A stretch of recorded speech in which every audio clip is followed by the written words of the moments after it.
Boeing has a big problem. 50 aircraft meant for Chinese airlines could end up in someone else's hands. Why? Because of international tensions, trade tariffs, and customers suddenly backing out. What's happening between Boeing and China? And what does it mean for the future of aircraft deliveries? Let's dive into this unfolding story here on Aviation Addict. Boeing has confirmed it's in talks with Chinese airlines about their upcoming aircraft deliveries. We're talking about nearly 50 planes, a mix of 737 MAX 8s and 787-9 Dreamliners, all scheduled for delivery in 2025. But here's the twist. Some of those airlines might not want them anymore. In fact, for 9 of those aircraft, which haven't even entered assembly yet, Boeing is considering reassigning them to other airlines. Why?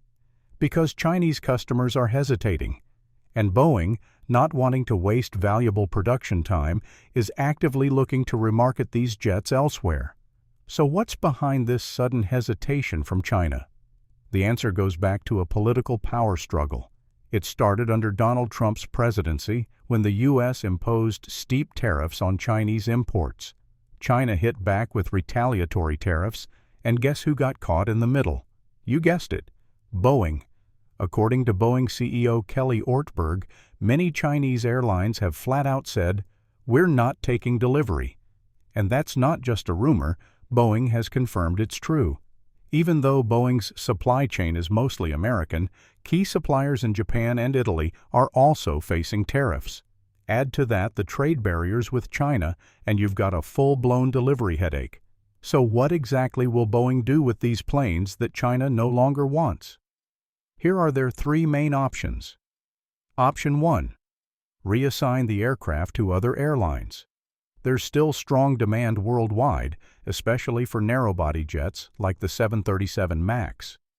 If one customer backs out, another may gladly take the slot, especially those looking for quick deliveries. Option 2. Store the planes temporarily. For aircraft already built but undelivered, Boeing might send them to storage facilities like the desert lots in Victorville or Moses Lake until a buyer is found or negotiations with China resume. Option 3. Convert the orders or reconfigure the aircraft. If needed, Boeing could modify the interiors or configurations to match the needs of other airlines. That means switching out seats, in-flight systems, or cabin layouts to make them market-ready for a different carrier. Boeing has been proactive about this, and clearly they're not waiting around for China to change its mind. Boeing isn't sitting idle. Ortberg says the company is taking a straightforward approach to this whole situation. For the planes already built or under construction, they're actively looking at remarketing options. For the 9 aircraft not yet built, they're in discussions with customers to confirm interest, and if not, those production slots will be given to other airlines that need aircraft fast. Ortberg calls it an unfortunate situation, but also points out that demand elsewhere is strong. So even if China pulls out, other buyers are waiting in line. What about next year? Despite the uncertainty with China, Boeing remains confident about its 2025 recovery plan. They've built in some buffer for risks and perturbations, CEO words, not ours, and they're focusing on stable demand to carry production forward. In Q1 of 2025 alone, Boeing delivered 130 aircraft, a strong start that gives them some headroom. And according to Ortberg, Boeing has been working closely with U.S. government officials, especially in the Trump administration, to protect the aerospace industry's role in the national economy. So what's the big takeaway? Boeing may soon cancel or reassign up to 50 jets originally destined for China. The reason? Trade politics, tariffs, and buyer uncertainty.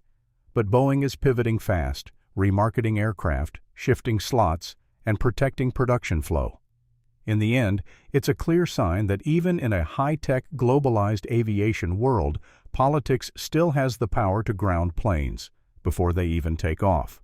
What do you think? Should Boeing keep trying with China or redirect its focus elsewhere? Drop your thoughts in the comments. And if you love aviation news, history, and drama, hit that like button, subscribe to Aviation Addict, and stay tuned for more sky-high stories. Until next time, keep flying curious.